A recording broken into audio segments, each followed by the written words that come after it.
बोले कार्तिक महात्मा की जय। कार्तिक मास महात्म का 26वां अध्याय। श्री विष्णु की कृपा से आज तुमको रहा बताई। देवगणों की ऐसे वचन सुनकर के धर्मदत्त ने कहा, सब मनुष्य भगवान विष्णु की प्रसन्नता के लिए विधिवत यज्ञ, दान, व्रत, तीर्थ और तप आदि करते हैं, किंतु कोई ऐसा सरल उपाय बताओ जिसको करने से इन सब का फल प्राप्ति हो। तो देवगणों ने कहा कि ब्राह्मण, आपका प्रश्न बहुत श्रेष्ठ है। हम आपको भगवान विष्णु को शीघ्र प्रसन्न करने का उपाय बताता हूँ। हम इतिहास सहित प्राचीन वृत्तांत आपको सुनाता हूँ। प्राचीन काल में कांचीपुरी में चोल नाम का चक्रवर्ती राजा राज्य करता था। उसी के नाम से उस देश का नाम जो है चोल देश प्रसिद्ध हुआ। राजा चोल के राज्य में कोई भी प्राणी दरिद्री, दुखी, पापी और रोगी नहीं था। वह सब राजा के यज्ञ करने का प्रभाव था। ताम्रवर्णी नदी के दोनों किनारे पर स्वर्ण के यज्ञ स्तंभ सुशोभित थे। हे ब्राह्मण, एक दिन राजा भगवान विष्णु के पास गया। भगवान उस समय शेष शैया पर योग अग्निवास में सो रहे थे। राजा ने उनको मणियों, मोती और स्वर्ण के दीप फल फूल द्वारा पूजा की। साष्टांग प्रणाम करके भगवान के चरणों के पास बैठ गए। थोड़ी देर के बाद राजा ने अपनी नगरी कांचीपुरी के ब्राह्मण विष्णुदास को वहां आते हुए देखा। विष्णुदास भगवान की पूजा के लिए तुलसी दल और जल लिए था। विष्णुदास जी ने वहां आकर के भगवान को विष्णु सूक्त मंत्र द्वारा स्नान करवा के मंजरी और तुलसी दलों से उनको विधि पूर्वक पूजन किया। विष्णुदास के चढ़ाए हुए तुलसी दलों से राजा के चढ़ाए हुए मणि, मोती और स्वर्ण के फूल ढक गए।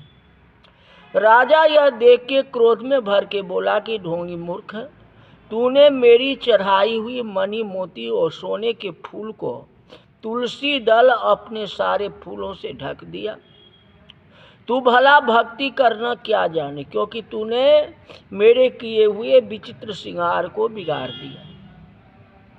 राजा की बात सुन के विष्णुदास को भी क्रोध आया और राजा के गौरव को तुच्छ समझ के कहने लगा कि राजन, तुम भक्ति करना नहीं जानते, तुमको तो आपके धन का घमंड है। बताओ, आज से पहले तुमने भगवान की कितना व्रत और उपवास किया?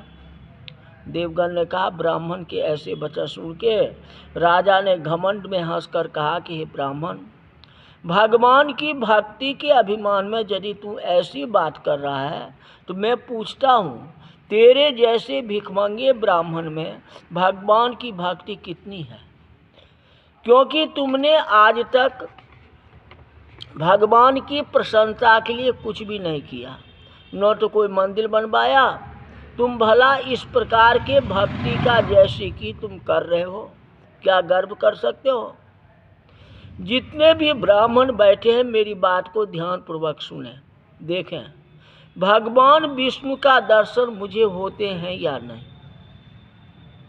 इसके बाद दोनों की भक्ति के संबंध में आप लोग जान लें। देवगणों ने कहा, ऐसा करके राजा अपने महल में चला गया। वहां जाकर उसने पुरोहित मुंगदल को आचार्य बना करके विष्णु यज्ञ जो है प्रारंभ किया। उस यज्ञ में अनेक ऋषि महर्षियों को बुलाया, उसको बहुत सा अनाज और धन आदि दक्षिणा दी। उधर विष्णुदास भी अपनी मंदिर में ही रह के भगवान की प्रसन्नता के लिए व्रत करने लगा। उसने माघ और कार्तिक मास के व्रत किए, तुलसी के वन का पूजन किया और एकादशी को भगवान विष्णु के मंत्र का जाप किया, ओम नमो भगवते वासुदेवाय। भगवान को प्रसन्न करने के लिए गीत गाता रहा, नृत्य करता रहा, नित्य प्रति व्रत करता रहा। भूमि पर सोता, हर समय भगवान को प्रसन्न करने के लिए एकादशी के व्रत भी किए। उन व्रत के नियमों को पालन भी किया और उद्यापन भी किया। इस प्रकार राजा चोल और विष्णुदास द्वारा आराधना करते हुए बहुत दिन बीत गए। तो कृष्ण नाम का आसरा, कृष्ण नाम का ध्यान, 27वां अध्याय अब लिखने लगा महान। गणों ने कहा कि विष्णुदास एक दिन भोजन तैयार करके भक्ति में तल्लीन था कि कोई उसका भोजन चुरा के ले गया, लेकिन सायंकाल की आराधना हो सके और व्रत भंग न हो, इसलिए उसने उस दिन दोबारा भोजन तैयार किया। श्री नारद जी ने कहा कि राजन, इस तरह लगातार 7 दिन तक कोई दूसरा उसका भोजन चुराता रहा। तब वो हैरान होकर सोचने लगा, यह तो बड़ी विचित्र घटना है। ये भोजन बनाता हूँ और कोई जो खा जाता है। न जाने कौन है जो हर रोज मेरे भोजन को चुरा के ले जाता है। फिर इस देव स्थान को छोड़ना तो नहीं चाहिए। अगर मैं भोजन बना के खा लेता हूँ तो देर हो जाएगी और पूजा छूट जाएगी। अतः मुझे भोजन बना के तुरंत खाना नहीं चाहिए। बिना भगवान को भोग लगाए वैष्णव को भोजन नहीं करनी चाहिए। अगर 7 दिन बिना भोजन का बीत गया तो आज एक दिन और सही, आज मैं भली भांति भोजन की रक्षा करूँगा और देखूंगा कि हर रोज इसे कौन चुरा के ले जाता है। ऐसा सोच के विष्णुदास भोजन तैयार करके भोजन के पास ही छिपकर बैठ गया। उसने थोड़ी देर के बाद देखा कि वहाँ पर एक चंडाल आया जिसका शरीर बहुत दुर्बल था। उसके शरीर पर केवल चमड़ों की चमड़ी दिखाई देती थी, चामड़ी की चमड़ी दिखाई देती थी। जब वह चंडाल भोजन चुरा के चल दिया तो विष्णुदास ने उसे पुकारा। कहते, हे भाई, यह रूखा भोजन ले जाके क्या करोगे? थोड़ा घी भी तो लेते जाओ। ऐसा कहके उस श्रेष्ठवान ब्राह्मण आगे को बढ़ा। विष्णुदास की अपनी ओर आता देख के वह चंडाल तेजी से दौड़ने लगा। वह ब्राह्मण से डर गया, लेकिन दुर्बलता के कारण दौड़ नहीं सकता था, अतः भूमि पर गिर पड़ा और मूर्छित हो गया। चंडाल को मूर्छित देखे विष्णुदास लपक के उनके पास पहुंचा और अपने वस्त्र से उस पर हवा करने लगा। और इसके बाद उसने जो कुछ देखा उसे देख के आश्चर्यचकित रह गया। कहते, उसने देखा कि उसके सन्मुख शंख चक्र गदा पद्म पीताम्बर धारी चतुर्भुजी रूप अलसी के फूल के समान कांति वाले वृक्ष में कौस्तुभ माला से शोभित साक्षात श्री भगवान विष्णु खड़े हैं। भगवान का दर्शन करके सात्विक भाव से युक्त हो श्रेष्ठ ब्राह्मण उनकी स्तुति और प्रणाम कुछ न कर सका। वहीं पर सब इंद्र आदि देवता भी उपस्थित हो गए और गंधर्व और अप्सराएं आके गीत गान करने लगी, नृत्य करने लगी। ब्राह्मण उन्हें प्रणाम करने के लिए जो ही उतावला हुआ, त्यों ही संपूर्ण देव, गंधर्व और अप्सराएं आ गई। विष्णु भगवान ने अपना स्वरूप ब्राह्मण को प्रकट करके उनको आलिंगन किया और दिव्य विमान पर बैठा के उसे वैकुंठ को ले गए। दिव्य विमान में ब्राह्मण को विष्णुदास के साथ जाते हुए चोल राजा ने भी देखा। उसने अपने गुरु आचार्य मुग्दल को कहा, मैंने तो यज्ञ आदि किए हैं, ये सब व्यर्थ हो गया क्या? जितनी दान दक्षिणा मैंने ब्राह्मणों को दी वह असफल हुई, विष्णु भगवान के दर्शन नहीं हुए। विष्णुदास ब्राह्मण ने केवल श्रद्धा से भक्ति की, उसके प्रभाव से विष्णु भगवान ने आकर के उनको दर्शन दिए। इसलिए भक्ति ही सर्वोपरि है। मुझे भगवान के दर्शन के लिए राजकाज त्याग करके भक्ति करना चाहिए। राजा को कोई पुत्र न होने के कारण उसने अपनी भांजे को राजगद्दी का अधिकारी बना दिया। आप विष्णु भगवान की भक्ति करने लगा। बहुत काल तक भक्ति करने के बाद विष्णु ने दर्शन नहीं दिए तो अग्नि कुंड में कूद पड़ा। अग्नि में प्रकट होकर विष्णु भगवान ने राजा को गोदी में उठा लिया और कहा कि मैं तेरे त्याग और भक्ति से प्रसन्न हूँ। उसको आलिंगन कर उसको दिव्य विमान में अपने साथ बिठा के बैकुंठ में ले गए। विष्णु जी ने अपने समान रूप वाले ब्राह्मण को, जो ब्राह्मण थे, उनको पुण्यशील और राजा चोल को सुशील नाम दिया। यही द्वारपाल है, क्योंकि भक्ति तो दोनों किया नहीं, एक को अभिमान आ गया, एक श्रद्धा भाव से किया, तो भक्ति तो दोनों किया। तो भगवान का जो है यही द्वारपाल हुआ, जिनका नाम पुण्यशील और सुशील नाम था। तो पढ़े सुने जो प्रेम से बर हो जाए शुद्ध स्वरूप, 28वां अध्याय कार्तिक का कथा अनूप। धर्मदत्त ने पूछा कि देवराज, जय और अजय ने अपने पूर्व जन्म में ऐसा कौन सा पुण्य कार्य किया जिससे भगवान विष्णु का रूप धारण करके उनके द्वारपाल हुए?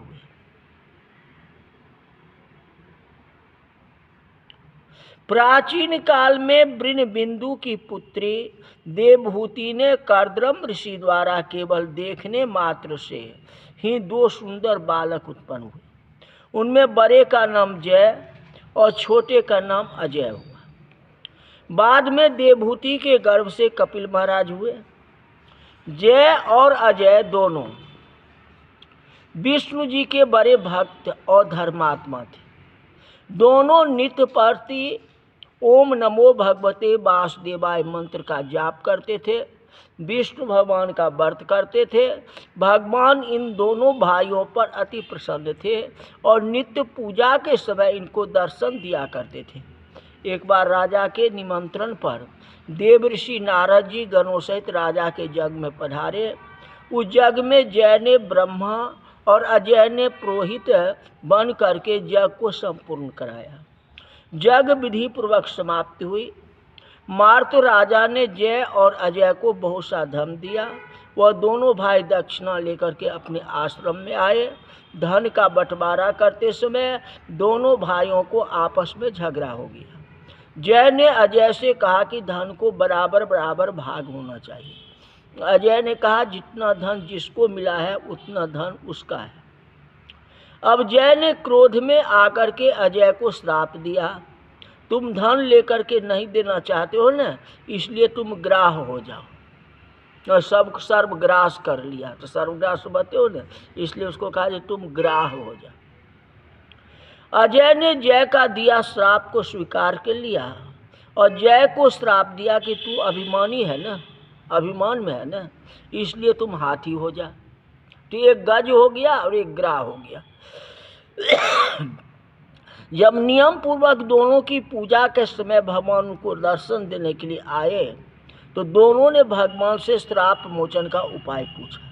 दोनों ने प्रभु से कहा कि हे देव, हम दोनों आपके भक्त हैं, मगर हम हाथी और ग्राह की योनि में कैसे होंगे? हे कृपा सागर, श्राप से हमारा उद्धार कीजिए। तो भगवान विष्णु ने कहा, मेरे भक्तों की वाणी कभी असत्य नहीं होती है, जमराज भी उसको अन्यथा नहीं कर सकते हैं। पूर्व काल में मुझे भक्तराज प्रहलाद के कहने पर खंभे से अवतार लेना पड़ा, राजा अम्बरीश के कहने पर 10 अवतार लेना पड़ा।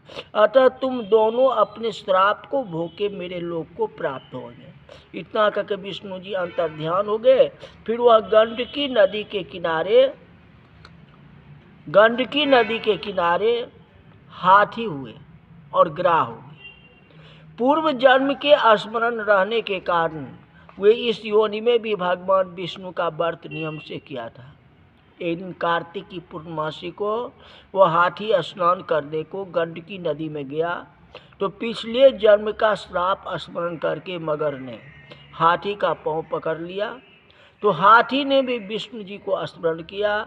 फिर क्या था, तुरंत ही शंख चक्र गदा पद्मधारी भगवान ने अपने सुदर्शन चक्र द्वारा उन दोनों को अपने जैसा रूप देके उन्हें वैकुंठ ले गए। उसी दिन से उस स्थान पर नाम हरिहर क्षेत्र प्रसिद्ध हुआ। हरिहर क्षेत्र जाने छिए ना, मिथिला में हाजीपुर सोनपुर के साथ में, वह तो छिए। चक्र के आघात से वहाँ के पत्थर में भी चिन्ह बने हुए हैं। वह दोनों जय और अजय के नाम से आज तक संसार में प्रसिद्ध है। हे प्रिय, अपनी विष्णु जी के द्वारपालों के संबंध में जो प्रश्न किया था उनका विस्तृत उत्तर मैंने दे दिया। इसलिए हे दुष्श्रेष्ठ, तुम भी ईर्ष्या और द्वेष को त्याग करके नित्य भगवान विष्णु का व्रत करो। जगत के प्रत्येक जीव को सम दृष्टि से देखो। तुला मकर मेघ की संक्रांति में नित्य प्रातः स्नान किया करो। तुलसी वन की रक्षा किया करो। एकादशी व्रत किया करो। गाय ब्राह्मण वैष्णव की सेवा के लिए हर समय तैयार हो। व्रत करने वाले को मसूर की दाल और बैगन के साग को कदाप प्रयोग नहीं करना चाहिए। किस महीना में? कार्तिक महीना में। कार्तिक महीने में बैगन नहीं खाना चाहिए, मसूर की दाल मत खाया करो, क्योंकि अशुद्ध माना गया है। और महीना में खाओ, आपकी इच्छा है। बैगन के बिना तो बनेगा नहीं। पंडित जी कहते हैं जो उजरा बैगन नहीं खाना चाहिए। हाँ, अब पंडित जी अपने खुद खा लेते हैं, कहावत है कि नहीं। तो ये बात नहीं है, लेकिन कार्तिक महीने में जो है बैगन नहीं खाना चाहिए, क्योंकि अशुद्ध होता है। कहते हे धर्मदत्त, ऐसा करने पर तुम शरीर त्याग कर हम लोग के समान गति पाओगे। भगवान विष्णु को प्रसन्नता करने वाले इस व्रत का समान फल देने वाला तीर्थ, दान और यज्ञ दूसरा कोई नहीं। हे विप्र, तुम धन्य हो, क्योंकि तुमने विष्णु को प्रसन्न करने वाला व्रत किया है, जिसका आधा फल तुमने कलहा को दिया है। उसके बाद हम कलहा को बैकुंठ ले जा रहे हैं। नारद जी ने कहा कि राजन, इस प्रकार धर्मदत्त को विष्णु भक्ति का उपदेश देके कलहा को साथ लेके विष्णु के पार्षद बैकुंठ को चले गए, और धर्मदत्त भी उनके आदेश अनुसार विष्णु के व्रत में तल्लीन हो गया। जब उसका देहांत हुआ तो अपनी स्त्रियों के साथ विष्णु लोक को गया। हे राजन, कोई भी प्राणी जो प्राचीन काल के इस इतिहास को कहता है और सुनता है, वह अंत में विष्णु लोक को प्राप्त करता है। तो बोले वृंदावन बिहारी लाल की जय। तो आज ये कथा हुई आपका। कल जो है फिर 29वां अध्याय करेंगे, ठीक है ना। परसों जो है बैकुंठ चतुर्दशी है। बैकुंठ चतुर्दशी में भगवान कृष्ण जी को, लड्डू गोपाल जी को, शालिग्राम जी को 56 भोग लगावे। महत्व बहुत है। जितना झंडा का महत्व था उतना ही जो है परसों बैकुंठ चतुर्दशी का महत्व है। भगवान को पूरी श्रद्धा के साथ 56 भोग लगा, या चावल दाल सब्जी जो बनता है भगवान को श्रद्धा के साथ साफ सुथरा थाली में रख करके भगवान के सामने रखिए। भगवान की आरती कीजिए, भोग लगाइए, अस्व परिवार मिल करके खाइए। भगवान की कृपा होगी, सारे कार्य आपका पूर्ण होंगे। ओम हरि ओम।